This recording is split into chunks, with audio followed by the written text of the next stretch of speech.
All right, so this is NAS 100, right? It's not important what the chart is because most of them are the same, bro. But real quick, I'm gonna show you something that has helped me so much, right?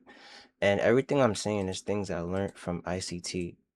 So I'm not the one that discovered it. And if you want to get deeper into that story, God is the one that showed ICT all these things, you feel me? So, and I know that He wants to give God the glory for every single thing too. So, let's get into it, right? Boom. I'm gonna take everything off the chart. We're gonna make it like super simple. Don't try to overcomplicate it. It's gonna show you where you should be trading.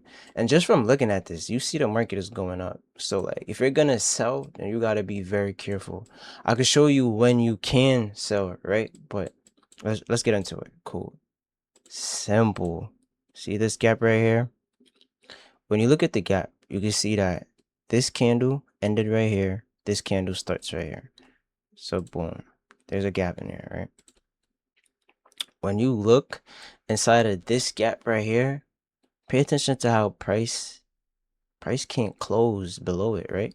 Price can't close below it. Watch when price does close below it right here. I'm gonna get into here and I'm gonna show you something, right? But price can't close below it. We can't close below it. Price ends up going up, right? When we end up closing below it, we end up dropping down, right? When I'm saying it too, pay attention to the 50%. See the 50%? That's the middle point. That's that little purple line that you're seeing. All right. Boom.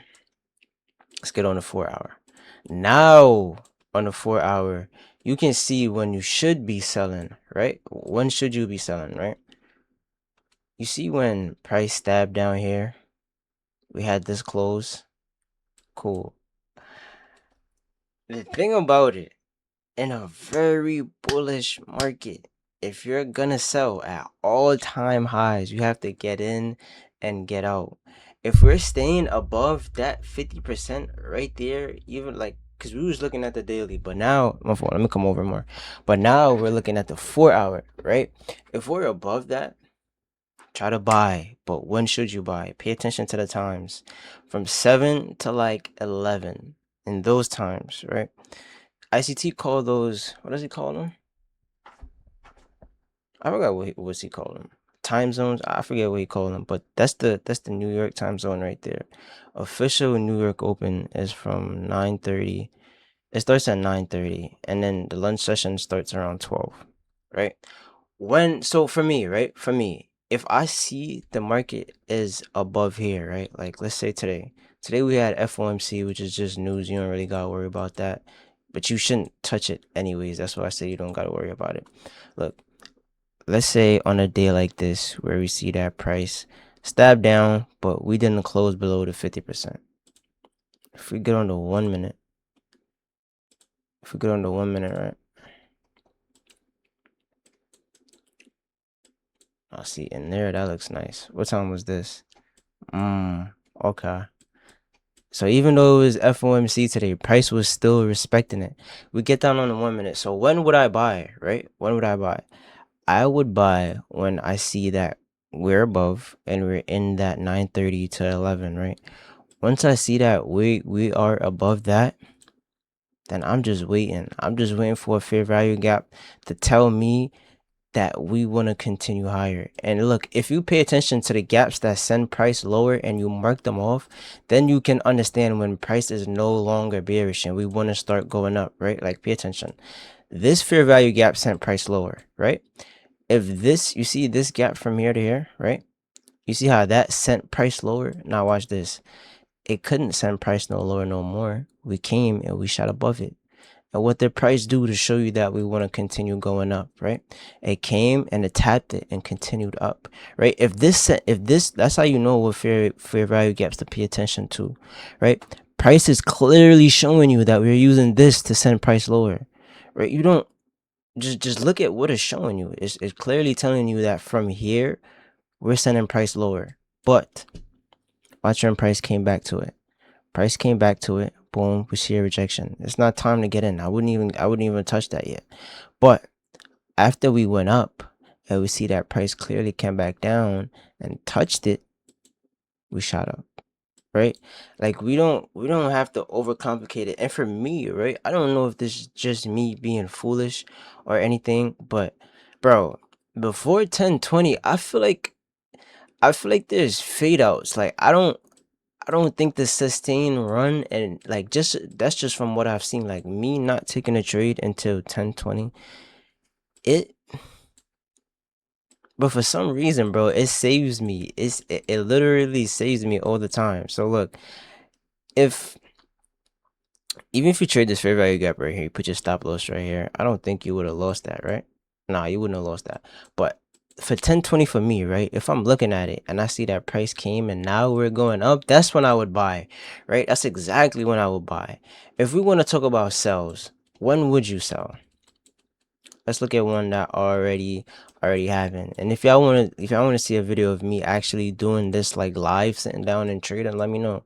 Win or loss, the logic is there. If it's wrong, it's because I did it wrong, and I still do it wrong sometimes. I'll tell you where I went wrong, right? Where is a fair value gap that sent price lower in about like the right time? Okay, we can look in here. Let's take a little look inside of here. Boom. Fair value gap. And look, like price can't even do anything with the gap. Once you like, you could see that price can't do anything with the gap because boom, we want to go lower. We can't close below that 50%. We can't do anything with above there, right? And it's telling you that we can't do anything above there because look, wick, nobody's above that, right? Nobody is above that 50% mark. So look at what price is trying to tell you. It's clearly trying to tell you that we're going down, right? Look at this too. Another fair value gap. Previously, price couldn't close below that 50, right? Price couldn't close below it. Could not get a close below. But we go above. And now we get the close below. And from that close below, we continued lower. It's telling you, like, it's literally showing you the signs that it want to go lower. So if you pay attention to these and you see, that's the same logic that I just applied on the daily and the 4 hour, right? We did that on the daily under 4 hour. But what I am telling you though is if you want to sell short, you got to be careful because we're in a bullish market, overall high. So when it closes below that 50%, even though we're at all-time highs, take that with a grain of salt, right? Take that with a grain of salt. What you want to pay attention to more is when we stab down, right? Like something like this. Like, yeah, look, when we stab down, but we end up closing above, right? Like that's the market telling you, like, yo, bro, we're still bullish. We stab down, but we close above. Right, like those are the important ones. And then when you taking your trade now from that 9:30 to 11, you can trade from 7 to 9, but I don't like it. I feel like, and for me, once I'm getting in at around 10:20, if I'm wrong about the direction, I'm just wrong, right? But if I'm right, then I'm right, and I can ride that wave until like 11 something. You feel me? I hope this taught you something. I hope it did. I really hope it did. If I didn't explain it properly, leave questions or